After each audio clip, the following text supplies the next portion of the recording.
Hey Coaster Crew fans, checking in from Busch Gardens, Tampa Bay, giving you guys a Gwazi construction update. Looks like things are moving on pretty quickly here.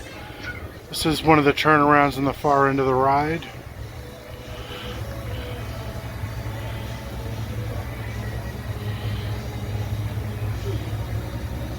Alright, we'll try to get you guys a couple more shots from different areas of the park.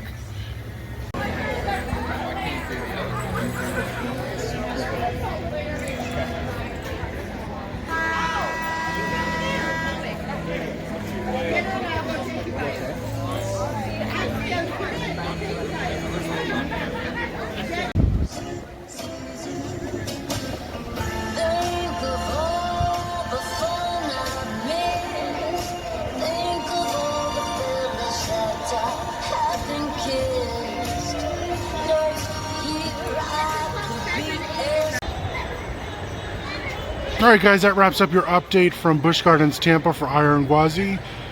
As always, if you want to get all of our notifications, our videos, just click that subscribe button, hit that bell, and of course follow us on Facebook, Instagram, and Twitter. And we'll see you guys real soon.